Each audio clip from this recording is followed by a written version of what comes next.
El viernes 13 de febrero del 2026, la Secretaría de Educación Pública removió a Marx Arriaga de la Dirección General de Materiales Educativos.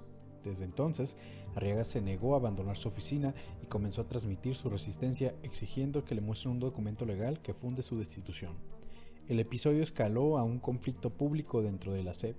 Según la propia presidenta Claudia Sheinbaum, el choque de fondo fue político-pedagógico. Arriaga se habría opuesto a realizar modificaciones a los libros de texto, incluida la incorporación más explícita de las mujeres en la historia, y el desacuerdo derivó en su salida. Pero aquí está la pregunta que nos importa en este episodio. ¿Qué significa este atrincheramiento dentro de un gobierno que se presentó como heredero de una ruptura con el neoliberalismo? Para muchas personas, Arriaga encarnaba una línea dura, una forma de hacer política que no negocia símbolos, lenguaje ni correcciones cuando esas correcciones se leen como claudicación, y que hoy se ha removido, se interpreta dentro y fuera de Morena como señal de reacomodo interno. Ese reacomodo se vuelve todavía más visible si lo conectamos con el reciente dictamen aprobado en la Cámara de Senadores respecto a la reforma por las 40 horas, el 11 de febrero del 2026. El Senado aprobó la reforma constitucional para la reducción gradual de la jornada de 48 a 40 horas, pero dejó fuera el punto para que Miles era central, garantizar 2 días de descanso a la semana. Y al mismo tiempo, el debate se envenenó porque el dictamen abre incentivos a normalizar la prolongación del tiempo de trabajo vía horas extras. Se discute que el límite permitido sube y que la protección salarial se abarata o se desplaza. Incluso el propio secretario del Trabajo, Marat Bolaños, defendió públicamente que el pago de horas extra se compute desde la hora 41 mientras se fijan topes y nuevas reglas de pago. Por tanto, para dar conducción al hilo de este episodio cabe preguntarse, ¿Morena sigue siendo el partido de las bases sociales o se está alineando por pragmatismo, por gobernabilidad o por presión empresarial con una continuidad neoliberal que administra el despojo con otro discurso? El caso Arriaga y la reforma de las 40 horas juntos nos permiten leer una misma escena, el desplazamiento de lo que se decía irrenunciable hacia lo que ahora se negocia. Ya le tenía ganas a este episodio, güey. Ya. Ya, No, no, suficiente no. de las vulgaridades. No solo por hablar de temas internacionales que lo hemos hecho en los últimos episodios, sino por la sarta de eventos que han ocurrido a nivel nacional con el tema de la destitución de Marx Arriaga como en la dirección de materiales educativos, tanto como lo que está ocurriendo al interior de Morena. Y uno que pues viene de una izquierda militante y de los movimientos sociales y del activismo, pues ya era momento de discutir esto. Porque a mí lo que me parece es que estamos en un punto en el que ya se está desbordando todas las contradicciones al interior de un proyecto que se fundó en el 2014 y que bueno, ahora estamos viendo las consecuencias de ese derivar y de esas disputas internas.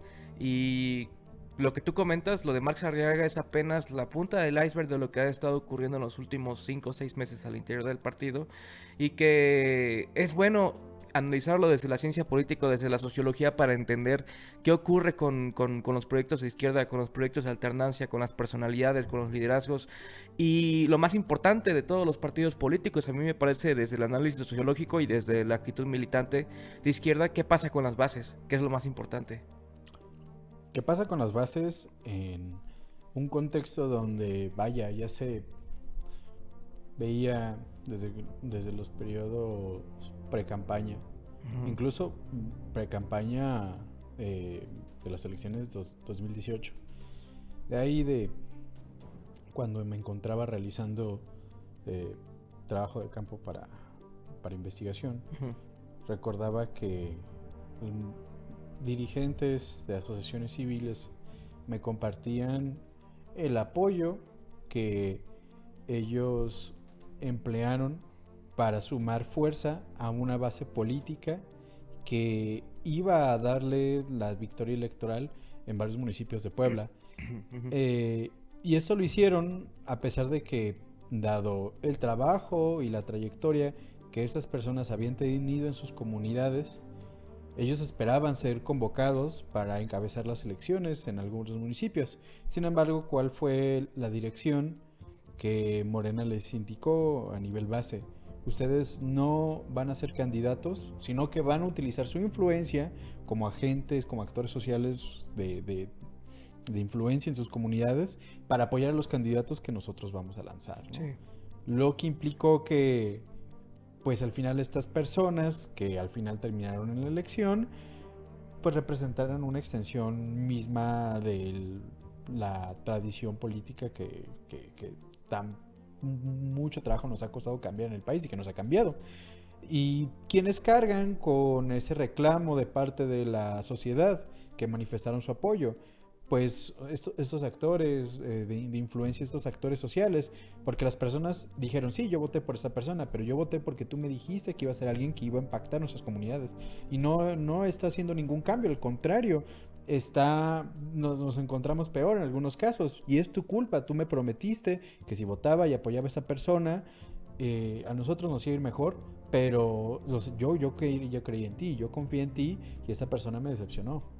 Claro, yo creo que desde el 2014 ha existido esta disputa al interior del partido, la cual no se ha hecho pública porque siempre se encuentra este discurso, y hay que decirlo, yo estoy en contra de este discurso de la unidad a toda costa porque es la eliminación de la crítica y de la eliminación de las contradicciones que ocurren como ocurren de forma natural de cualquier partido de izquierda. Hay un ala de derecha y hay un ala de izquierda en Morena. Y Morena funciona más como un frente popular que como un partido. Entonces lo que tú comentas desde el 2014, esa ala de izquierda que está encabezada por los líderes barriales, los fundadores del partido, los famosos fundadores del partido, los cuales donaron sus salarios. Yo me acuerdo muy bien del 2014, ¿no? Las donaciones que existían por parte de la clase trabajadora o de las bases para hacer crecer el partido. La gente que estaba a pie, la gente trabajadora en general, que es la que hizo todo el trabajo de estructura y todo el trabajo de territorial, le decimos famosamente, por 4 años, antes de que llegaran las candidaturas de derecha que estaban cooptadas por personajes de la política mexicana vieja, pero que tienen cierto tipo de perfil. Y ahí tenemos el caso de los Adán Augusto, de los Monreal, de los Pedro Aces, de esa gente que ahora pues da pena decir que están dentro de las filas de Morena, ¿no? Y da pena aún más decir que supuestamente están defendiendo un proyecto que se titula Humanismo Mexicano o Cuarta Transformación u Obradorismo, que ahora a mí me parece que está quedando la erosión de ese proyecto de forma explícita, y lo estamos viendo ahora con lo de Marx Arriaga, ¿no? Con lo del material educativo. A mí me parece impactante, bueno, me quedo en shock con lo que ocurrió, el plazo tan rápido con el cual decidieron exterminar a la nueva escuela mexicana, porque en los libros de texto se hacía alusión directa y no se encubrían los crímenes de la Guerra Sucia, o los crímenes, por ejemplo, del 68, o los asesinatos de Lucio Cabañas, o de Genaro Vázquez, que era parte de la nueva escuela mexicana en los libros de historia, y ahora por una dirección por parte de Mario Delgado, que es el que encabezó por mucho tiempo el ala de derecha de Morena, hay que decirlo así, tal cual, el que cooptó a las bases, el que cooptó las candidaturas independientes al interior del partido, que eran de gente que eran cuadros del partido. Ese personaje de las políticas abiertas, de las políticas rancias, que tiene a gente en su equipo como Pedro Aces, como los Monreal, etcétera, pues ese personaje es el que quiere erradicar, ¿no?, esa parte del obradorismo. Y a mí me parece que yo escuché en una entrevista a Citlali Hernández ayer, bueno, yo estoy en muchas cosas de acuerdo con ella, pero ella comentó que para defender el obradorismo hay que defender las puertas cerradas con unas críticas internas. A mí me parece que no, eso no es defender al obradorismo, ¿no? Si uno viene de izquierda y se suma obradorista, bueno, yo soy más que obradorista, yo soy marxista, pero si uno es obradorista, entonces tiene que asumir la crítica pública y tiene que asumir la crítica contra esos elementos hipócritas, nefastos de derecha que están al interior del proyecto y que dicen que quieren continuar la cuarta transformación. Que sea la crítica pública, eso es a mí lo que es importante en este periodo. Claro, pero yo creo que ahí entras en un conflicto muy grande sobre cuál es la naturaleza de las militancias y actualmente cómo fungen y bajo qué esquema de trabajo se desarrollan con la población, vaya.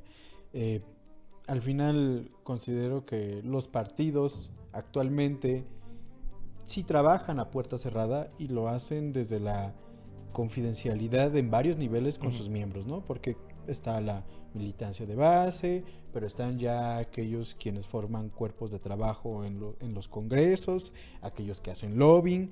Entonces vas a tener que en todo ese proceso, pues cada vez se va filtrando aún más la conversación y los procesos Claro, se de hace diálogo. profundamente corporativo. Y entonces tienes que la militancia, que si bien en un inicio pudo haber surgido como parte de un movimiento, como parte de un frente, pues se corporativiza, ¿no?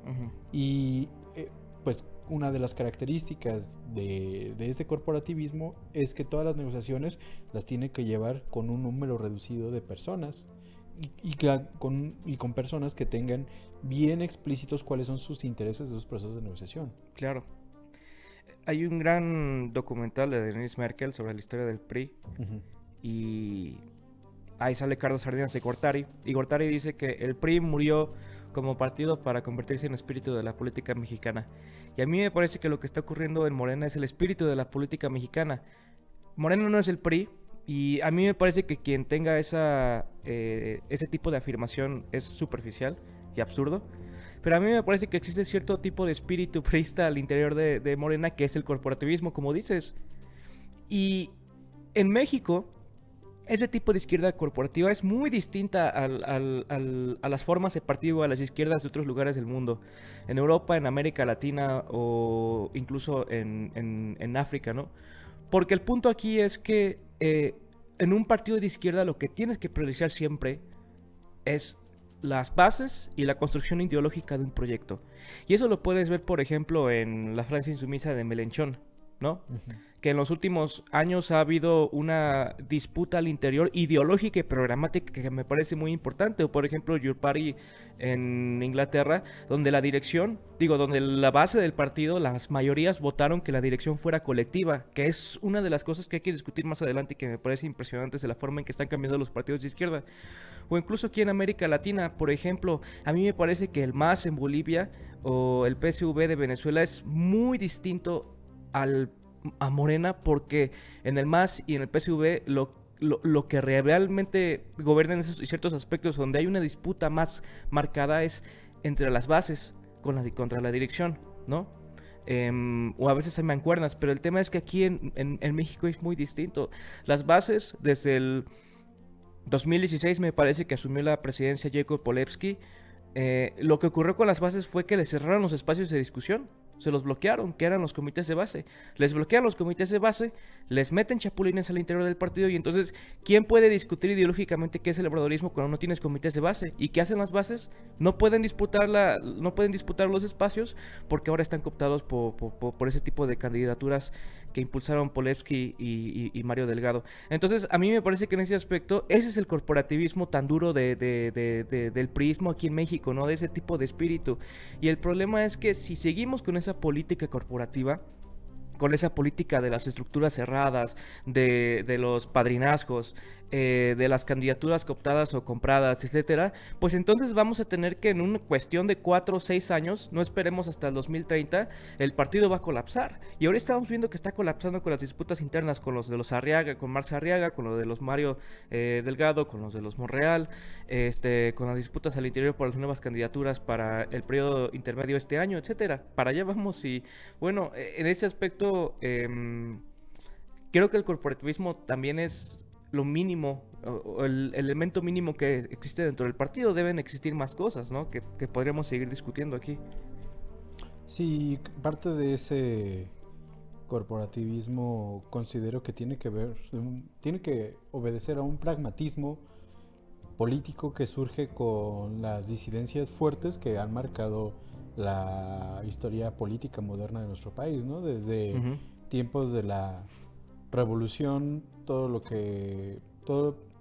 los acuerdos, negociaciones que hizo Plutarco Díaz Calles para integrar a los comunistas, para integrar a los agraristas, para integrar a todo el movimiento industrial del norte del país, cómo los integras en un solo partido, pero también como lo vamos a ver en los 70s con las distintas guerrillas que estuvieron activas, pues al final, ¿qué fue lo que se les ofreció? ¿Qué fue lo que se les ofreció a aquellos que entregaron a Lucio Cabañas, a Genaro Vázquez? Pues pertenecer a un partido político, y vaya, esa es en gran medida la historia del PT. Exacto. Se forma de exguerrilleros, ¿no? Les ofrecen un ingreso a la estructura a través de su propio partido y entonces logras institucionalizar la revolución. Exacto. Ese es el problema, como tú explicas, desde los 60, 70 con la guerrilla y la cooptación de los cuadros, de los liderazgos a través de la máquina priista, que era la máquina de Estado, pues tienes un sistema político que es funcional en términos prácticos. Claro, para el Estado, pero para un proyecto de izquierda es muy distinto. Y yo siempre le he dicho a la banda de izquierda y en general, incluso desde la ciencia política aquí en la universidad, que el que se diga ser pragmático o hay que ser pragmáticos en la política es un oportunista escondido, tal cual. Porque el tema es que si uno es práctico, olvidando los principios que son propios de la izquierda o olvidando el programa político, que en este caso son, por ejemplo, la defensa del obradorismo, de la cuarta transformación o lo que quieras, pero en términos de proyectos populares, si no existe eso de por medio, entonces se vuelve en lo que diría Max Weber el perfecto burócrata, pero no es el perfecto político de izquierda, y ese es el problema con lo que ha ocurrido en la política mexicana. Siempre, y ahora es peor en la juventud, porque hay muchos, yo no diría cuadros, yo diría perfiles, que es muy distinto al interior de Morena, perfiles juveniles, que les interesa más la foto en el Congreso del Estado o los debates o foros parlamentarios, que realmente conectar con las bases del partido, vender el periódico Regeneración y realmente sentir y transmitir o traducir los sentimientos y las ideas de la clase trabajadora para transformarlas no solamente en una especie de proyecto público, sino transformarlo realmente en un programa que sirva para movilizar a las bases, ¿no? Para crear, como diría Salvador Allende, poder popular, pero pues ya no tenemos eso y ese es el problema. Al final es lo que te quería preguntar también. El futuro de las generaciones que hacen política en México va a estar marcado por lo que va a ocurrir al interior de Morena, las disputas internas. Y el tema es que o siguen los mismos vicios del corporativismo mexicano o cambia la militancia y cambian las formas en que se hace el partido, porque también es eso, ¿no? Hay que discutir hoy la vigencia del partido.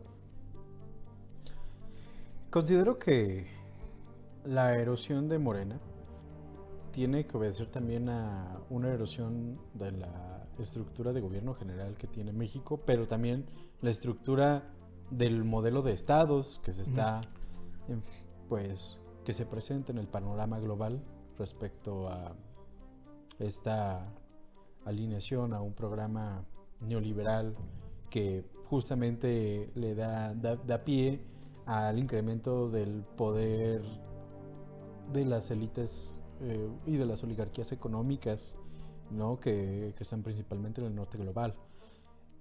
Y a ver, cuando hablamos o hacemos esta pregunta de hasta qué punto podemos seguir considerando a Morena como un movimiento de izquierda o como un frente social, yo creo que necesariamente se tensiona con la misma condición a la que ha sido sometido el Estado mexicano en los últimos, pues ya 40 años, desde la Madrid con la privatización de la banca. Ya se veía viendo la caída del modelo de sustitución de importaciones y todo el milagro mexicano, la creación de empresas nacionales, ya todo eso se venía cayendo hasta que pues ya entraron las privatizaciones masivas, ¿no? De los 80s, 90s. ¿Y cuál es el estado que se hereda para los gobiernos posteriores? Pues una estructura donde los gobiernos se ven en mayor obligación de negociar y de fusionar su economía con la de Washington. Sí. Que son todos nuestros tratados de libre comercio de la región de Norteamérica, ¿no? Y es en este contexto en el que pues también el gobierno cada vez busca ser menos incómodo con Estados Unidos, pero busca ser menos incómodo mientras que tiene también un reclamo histórico de la población frente a lo que ha sido pues el maltrato social e histórico y que se ha ido incrementando pues por siglos. Y que se ha ido incrementando con la caída del estado de bienestar. Entonces, por un lado tienes una población que te exige una mayor responsabilidad y compromiso social con tu pueblo, y por el otro tú tienes un gobierno tienes un estado vecino con poder para someterte y para alinearte a su esfera de influencia político-económica, que necesariamente lleva a la creación o a la, pues sí, a moldear una población para que sirva a los intereses económicos de ese estado, ¿no? Bueno, de Estados Unidos. Entonces, claramente vamos a tener dos programas Claro. totalmente contrapuestos. Vaya, es un oxímoron hablar de un estado soberano y nacional cuando tienes un tratado comercial con Estados Unidos. Es que no puedes. Claro, ahora la contradicción más importante de este momento se encuentra en la disputa entre el imperialismo americano y el proyecto obradorista, Sí. como tú lo planteas. Y la situación con esa disputa o con esa contradicción es que incluso al interior de Morena se están viendo afectadas los elementos, las políticas públicas y los programas en ese escenario. Y a mí me parece, te voy a poner un ejemplo, ¿no? Cuando ocurrió lo del bloqueo de Cuba, bueno, el bloqueo del transporte de petróleo desde México, ¿cuál hubiera sido la política de izquierda de Morena al interior? No solamente el prestar ayuda humanitaria, porque me parece que eso es bueno, es una propuesta del ala de izquierda de Morena, pero me parece que no es confrontativa realmente para lo que necesitamos, ¿no?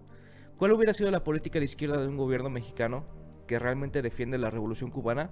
Es exportar, seguir exportando petróleo a Cuba. Si no lo hace Venezuela, lo va a hacer solidariamente México. ¿Qué pasó? Vaya, o sea, integrar cada vez, o sea, integrar de una manera más profunda nuestros estados, nuestras políticas de Claro, intercambio crear un económico, mercado común, político, cultural. crear un mercado común latinoamericano, crear un mercado común caribeño.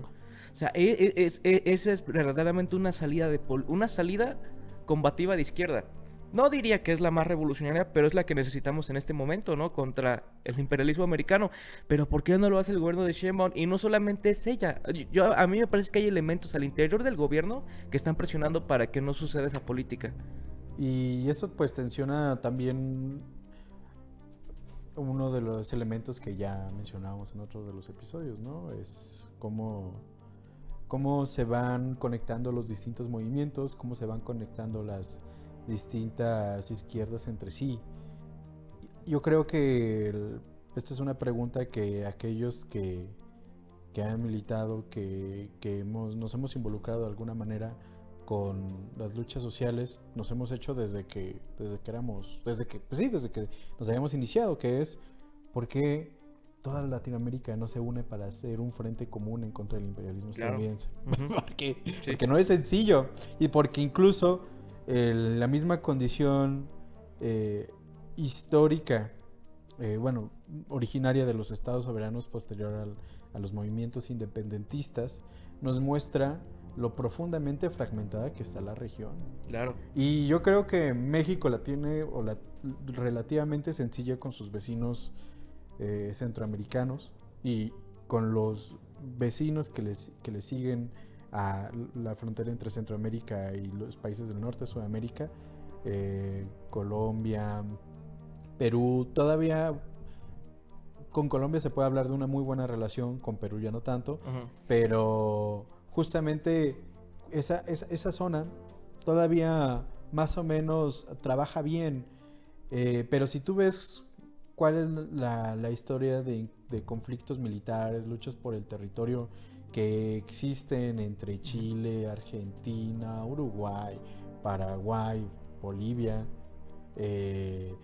Colombia, Venezuela, vaya, las Guyanas, ¿no? Con todo este tema de que Sí. querían el Esequibo. Esequibo para extracción de potros, de pozos petrolíferos. Vas a darte cuenta que es una región que también está sumida en un contexto de competencia. Entonces, aquí es pues donde ya desde, ¿no? También pensando en estas personas que decían, ¿y por qué no se extiende el Mercosur y se integra a México ahí, ¿no? Y hacemos una gran América Latina unida, ¿no? Sí, claro. Sí, no, y me acuerdo mucho que al inicio del sexenio de Andrés Manuel, uno de los proyectos principales era la integración del Mercosur. Uh-huh. De hecho, se hablaba de un mercado común latinoamericano. que empezaron algunos primeros proyectos con la exportación de carne y granos desde Argentina hasta México, caucho, etcétera, y era interesante, pero después, producto de las presiones americanas, se echó para atrás el proyecto.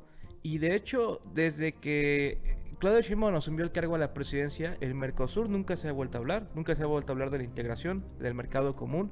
Y a mí me parece que eso hubiera sido la respuesta efectiva frente a las agresiones imperialistas en este periodo. Incluso si hubiera existido un mercado común latinoamericano desde antes de la agresión imperialista a Venezuela, no hubiera existido agresión imperialista.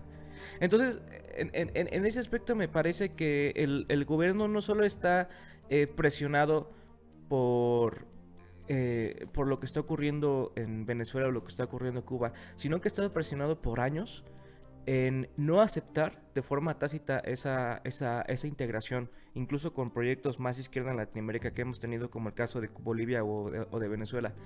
Y regresando a la idea del partido, yo quería retomar algo que tú comentaste, que incluso cuando el Estado mexicano ve transformadas sus funciones, o se ve perturbado por los cambios de los ciclos en la economía capitalista mundial, también instituciones como el partido político cambian. Y en ese aspecto hay que entender cómo ha evolucionado la política mexicana a través de sus partidos. Porque es muy distinto el PRI de los 60, 70, 80, que era un PRI de masas, hay que admitirlo, con estructuras gigantes que movilizaban. Y tú veías los congresos anuales del PRI y eran bestiales, gigantes, a diferencia del PRI de los 90, que es un PRI profundamente tecnócrata, un PRI en donde ya no existen las masas, sino que existen los perfiles tecnócratas o burócratas del partido que administran la economía y la política del país. Y entonces a mí me parece que tú ves el cambio de personajes, el cambio de personalidades, el cambio de programa político, porque también es producto de la firma del Telecán. Y ahora a mí me parece que lo que está ocurriendo con Morena en los últimos 3 años, con la entrada de Trump a la presidencia, con las presiones imperialistas, con la renegociación del Telecán, etcétera, el partido es imposible que no se vea afectado por esas situaciones. Y tan se ha visto afectado que a mí me parece que hay que discutir en este momento que incluso la izquierda progresista, como el caso de Morena, ya no se asume como una izquierda que tenga el papel de ser un partido de masas, sino que es un partido de burócratas o de perfiles o de ni siquiera de cuadros, porque te puedo decir que realmente quienes están en la Cámara de Diputados, bueno, los representantes públicos en general en el gobierno federal o en el gobierno estatal, no son cuadros del partido. Y cuadro me refiero a quien se forma ideológicamente y que defiende un proyecto y que ha construido de base por años, sino que son funcionarios públicos del viejo régimen, gente que ha comprado candidaturas, gente que le gusta ser mediática en redes sociales pero no tiene ningún trabajo territorial. Esa gente es la que está asumiendo el gobierno del país y que está asumiendo la dirección del partido. Y entonces esa gente, como ya no son cuadros, como no vienen de parte del movimiento de masas, entonces ¿quiénes son? ¿Y quién es el partido hoy? Ahí yo creo que diferiría un poco porque... No todos, no todos, no digo no todos. Sí hay banda chida todavía hay banda chida. Yo en lo que difiero es que aquellos oportunistas, aquellos que no están formados en los cuadros, ¿no? Que tienen todo este contenido ideológico y que son más pragmáticos, considero que han alcanzado espacios de poder justamente porque tienen trabajo territorial, porque tienen un respaldo electoral por tradición histórica, ya sea en que sus territorios, su familia lleva gobernando años. Y lo que hizo Morena fue ofrecerles un puesto dentro del partido, que fue lo que sucedió en la campaña del 2018, ¿no? Ante la falta de actores políticos clave a nivel local, municipal, pero viendo que ellos tenían un arranque muy fuerte porque la figura de Obrador estaba en las boletas, los ofrecieron a muchos candidatos a nivel local sumarse al partido, justamente para que ellos también pudieran beneficiarse mutuamente, ¿no? Entonces, tú nos das tu base local que ya tienes trabajada y nosotros pues vamos a potenciar esa base con los votos que pueda jalar Obrador. Y es por eso que entiendo que en vez de haber considerado a los cuadros que ya tenían de muchos años y que fueron obradoristas del día cero, como pues sí, eran personas que estaban formadas, pero no tenían tantos votos que los respaldaban. Sí, una estructura electoral. No tenían la estructura electoral, les pidieron que mejor ellos respaldaran a los que sí la tenían, ¿no? Y es solo de esa forma en que entiendes cómo en estados como Puebla siguen gobernando las mismas familias de décadas, Claro. que se pasan los puestos políticos de primo al hermano, al tío, al sobrino, pero ahora apareciendo en la boleta de Morena. Tan solo el caso de Chedraui aquí en la capital, al tipo le pagaron la deuda con el Fobaproa en los 90s, y de hecho su nombre está en el libro de Andrés Manuel contra el Fobaproa. Gente, por ejemplo, ahora no lo vemos en la capital o aquí en el Congreso local, pero si uno se va a los municipios del estado, en la Sierra Negra, por ejemplo, y se da cuenta que las mismas familias, los caciques políticos que han estado con el PRI o con el PAN desde hace 2 décadas, ahora están con Morena y tienen los mismos tratos y las mismas prácticas corporativas y corruptas. Y entonces uno se pregunta, ¿realmente el obradorismo sigue existiendo como proyecto político o ya solamente es un barniz para que se limpien de pecados políticos ciertos oportunistas y ciertos grupos de caciquiles en el poder? Y a mí me parece que, aunque la izquierda siga defendiendo ese proyecto, yo hablo de la izquierda al interior de Morena, realmente lo que estamos viendo es que no está siendo confrontativa, sino que solamente está tratándose de defender frente a las agresiones y frente a cada vez un mayor control de la derecha en el partido. Y bueno, también lo podemos hablar aquí en el estado con Armenta, ¿no? Que también representa uno de los sectores más podridos de la derecha del partido y que es la derecha priista tecnócrata, ¿no? No, la derecha de Antorcha Campesina. O sea, a mí se me hace de las cosas más increíbles como a principios del 2018 te tenías como había una movilización en todo el estado de parte de Antorcha Campesina justamente para imposibilitar las labores de gobierno a nivel municipal.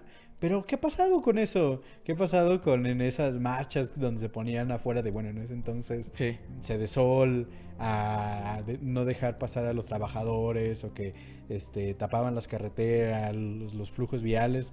Ya no lo hacen.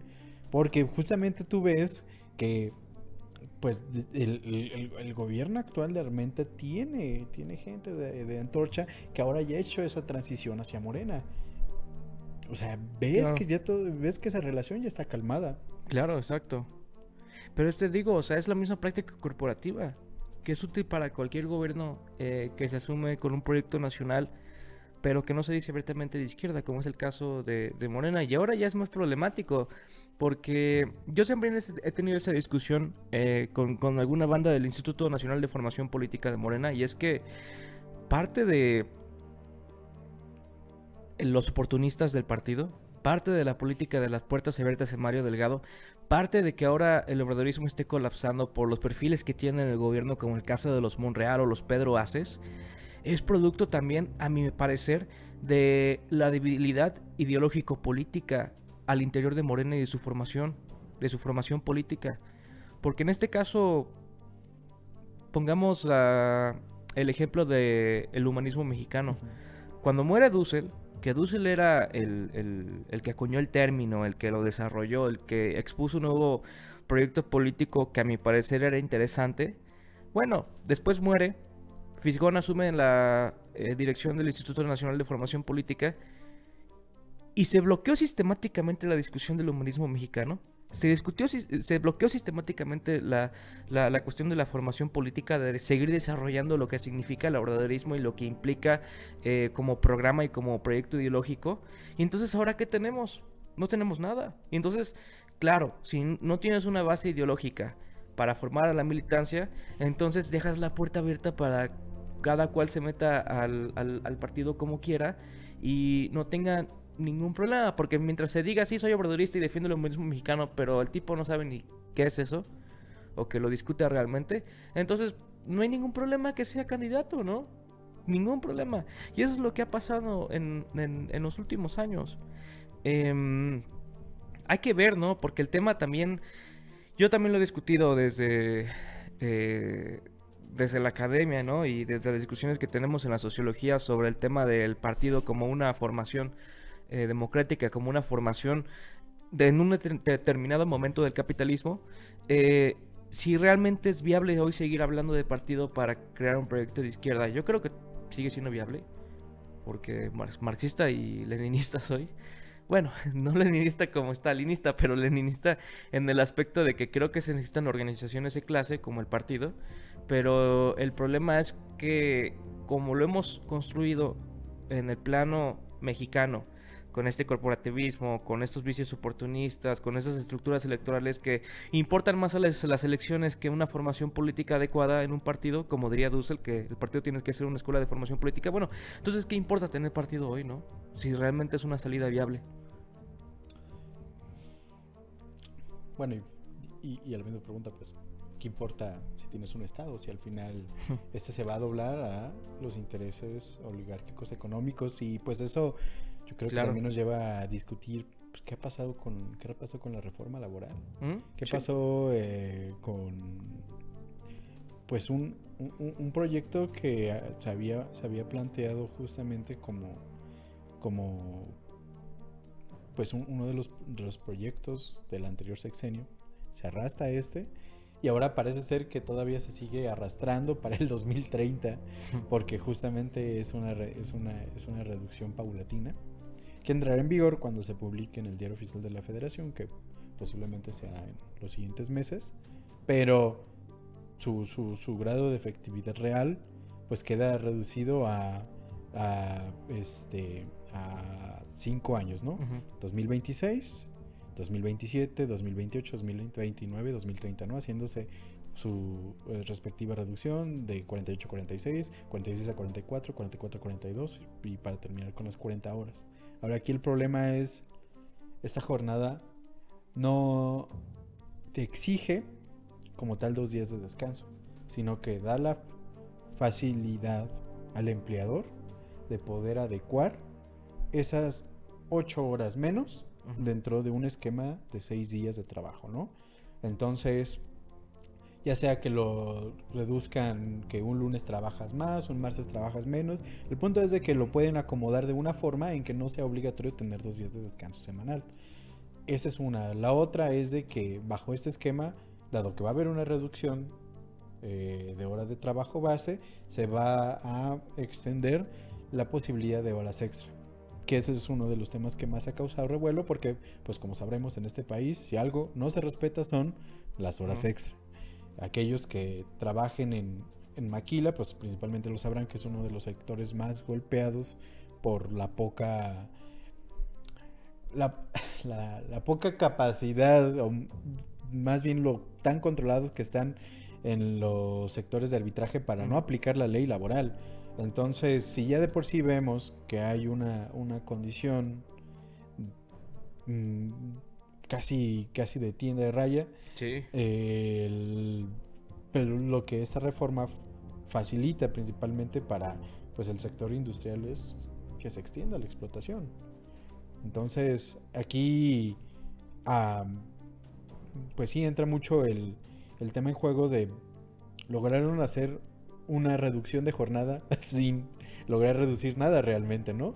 Claro. Y es que, o sea, quiero que nos pongamos en los zapatos de muchos trabajadores que justamente les obligan a ir a cumplir jornadas que extienden sus horas de trabajo, las famosas tienes hora de entrada pero no Ujú. tienes hora de salida. Y de nuevo, ¿cuál es la capacidad real que se tiene para poder hacer el cumplimiento del pago de horas extras, ¿no? Que por cierto, también este pago va a ser dependiendo la aplicación la reducción de la jornada paulatina, ¿no? Entonces, a partir de la hora 41 y dependiendo, o de la hora 46, 44, 42, dependiendo del año de reducción que sea, pues es cuando el pago de horas del 100% se hará efectivo, ¿no? Y eso es en el caso del 100%, porque Ujú. la reducción de la jornada contempla que no se haga o no se aumente el tiempo de trabajo posterior a las 50 horas. O sea, en teoría tú solo tienes eh, 12 horas extras que puedes hacer por semana, protegido por la ley. Pero, y esto es algo que si tú lees en el dictamen que se publicó el 12 de febrero, se puede prolongar el tiempo extraordinario de 12 horas. Y lo voy a leer textualmente, ¿no? La prolongación del tiempo extraordinario que supere lo establecido en el párrafo que antecede obliga a la persona empleadora a pagar 200% más del salario que corresponde a las horas de la jornada ordinaria conforme a lo establecido en la ley de la materia. O sea que el pago triple se puede hacer y para ese ya no hay límite. Ahí lo que se trabaje del pago triple ya estamos hablando de un tiempo que excede las 12 horas de trabajo semanal. Ahí se explica muy bien el porqué de que el gobierno decidiera la reducción paulatina por las presiones de la burguesía. Porque aquí la burguesía en México, y es particularmente interesante, consigue ganancias a través de la plusvalía absoluta, que en términos de Marx, como lo explica, que me parece muy correcto, es que como la burguesía no puede extraer ganancias de la producción, porque aquí el tema de la producción en México, de los costos de producción son lamentables, el tema de desarrollo tecnológico y técnico, que es muy bajo, entonces ¿cómo consigue ganancias? A través del aumento de la jornada de trabajo, a través del aumento de lo que diría Rui Mauro Marini, otro economista marxista muy importante, que es la superexplotación del trabajo. Y es lo que estamos viendo ahora. Por eso es que la reducción paulatina se dio.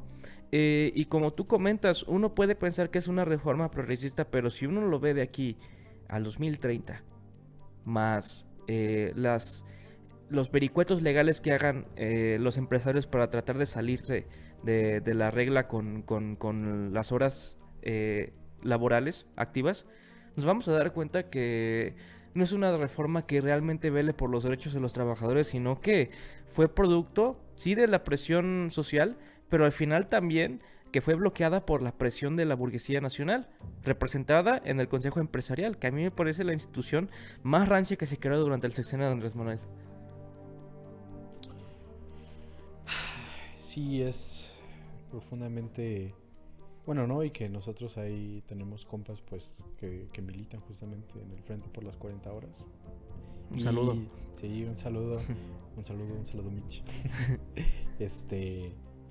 Que, o sea, tú les has visto que han estado pues fregándole, han marchado, han estado en las mesas de trabajo desde el sexenio anterior, y para que justamente se llegue a esto, a un tema de nuevamente de horas extra, sin 2 días de descanso y sin un control real sobre el pago de las horas extra de la hora extraordinaria. Es profundamente, bueno, es que no es lamentable, es algo que encabrona.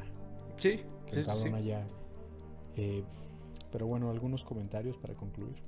Pues, comentario final, después de desahogarme hoy, de discutir contigo, porque creo que ya era menester hablar sobre política nacional. Y bueno, más adelante seguiremos hablando de lo que ocurre al interior de Morena, porque me parece interesante todavía poner el renglón. Pero bueno, yo creo que el partido que nació en el 2014 con Andrés Manuel, como un proyecto ideológico contra el neoliberalismo popular, que se movilizó y que es heredero, y hay que decirlo, yo creo que es heredero tanto de las luchas que se dieron en los 90s, como de los fraudes que se vivieron en los 2000s y las luchas que se dieron en el sexenio de Peña Nieto y durante el sexenio de Calderón, que fueron los terribles sexenios que hemos tenido en el primer cuarto del siglo XXI. Es un partido que se asumió como un partido de la clase trabajadora. A mí me parece que lo fue en un inicio, porque pese a las críticas que haga cualquier marxista que conozca aquí, realmente era un partido que fue fundado por trabajadores, por jefes vecinales, pues, por vecinos, por los famosos fundadores, etcétera, ¿no? Es un partido que en cuestión de años se llenó de contradicciones. No digo que Morena esté al punto del colapso, no lo creo, pero lo que sí creo es que producto de la política de puertas abiertas de Mario Delgado, producto del cierre de los comités de base, producto de la aceptación de candidaturas de personajes del viejo régimen y producto de ceder frente a las presiones extranjeras, como las presiones americanas, en el programa y en el proyecto ideológico del obradorismo, es que ese partido se ha convertido en un partido que ya no representa a la clase trabajadora en este momento, ¿no? O por lo menos que el ala de izquierda, que sí representa ciertos sectores populares aquí en el país, se está viendo agredida o imposibilitada ya realmente por lo que está ocurriendo con las agresiones tanto de la dirección burocrática del partido como de las estructuras que ellos mantienen para controlar la discusión democrática real, la crítica pública. Yo no estoy de acuerdo en la política de unidad y la crítica a puertas cerradas. La crítica se tiene que dar en términos públicos. A mí me parece que fue bueno lo que hizo Marx Arriaga, porque ya señaló directamente a un compañero del partido, que lamentablemente le decimos compañero, como el caso de Mario Delgado, ¿no? Ujú. Incluso en términos cuantitativos, perdón, te estás dando cuenta que el proyecto se está yendo para abajo. Yo estaba platicando con algunos amigos que estaban haciendo trabajo territorial, no voy a decir qué municipio, ni qué compañeros, pero se les dio la tarea de juntar cierto número de afiliados para el partido, ¿no? 100,000 para finales de año. No han podido juntar ni a 500 personas en lo que van de 3 semanas, porque la gente ya no se quiere afiliar, porque si te das cuenta, o sea, si empiezas a hablar con la clase trabajadora en la calle, cuando uno discute el periódico con ellos o sí, o cuando uno está interviniendo, te das cuenta que ya no existe esa emoción o esa esperanza que tenían por Morena como existía en el 2014 o como existía en el 2018.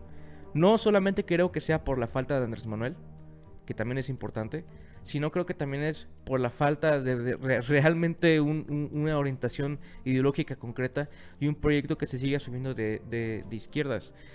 El tema es que incluso veo que Sheinbaum se ve presionada por la derecha del partido en este momento, aunque sea a la presidenta, ¿no? Pero el tema es que mantenga todavía y lo voy a decir, ¿no? Silencio frente a los casos de corrupción y a los casos de abuso y de agresiones contra las bases del partido que se ven controladas, que se ven agredidas por los Monreal, por los Pedro Aces, por los Mario Delgado, por los Armenta aquí en Puebla o por otros sectores de la derecha, pues me parece que ya no realmente se asume como ese partido y al final, y ya esto lo dejo en términos generales, bueno, dos cuestiones rápidas. La primera es que hay que discutir desde la izquierda y desde el marxismo principalmente el tema del partido. A mí me parece que ya no estamos en un momento en que seamos capaces de organizar un partido de masas, pero es prioritaria la idea del partido, ¿no? Entonces hay que ver los nuevos mecanismos, los espacios para construir un proyecto ideológico y para disputar el terreno realmente a la derecha y al Estado y al capital, y no solamente para resistir como lo hemos hecho en los últimos años y como lo ha hecho la izquierda del partido de Morena, ¿no?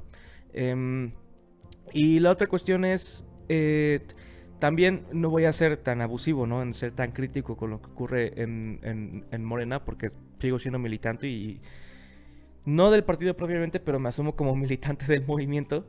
Y en ese aspecto me parece que hay mucha gente honesta, mucha gente que son cuadros, que siguen ahí, que siguen peleando, y mi completo respeto y admiración a todos ellos. Y a pesar de esa lucha también hay que darnos cuenta de que es un proyecto político que es reformista, que se asume como un frente popular, que tarde o temprano tiene que colapsar, es lo normal. Y así ha ocurrido con la izquierda latinoamericana y así va a seguir ocurriendo mientras no se asuma una dirección más radical en ciertos procesos. Y ahora en el momento que estamos viviendo, en un momento de agresiones imperialistas, de genocidios, de crisis económica, de guerras, me parece que es prioritario ser más radicales de lo que ha sido Morena en los últimos años. Hay que ser más radicales.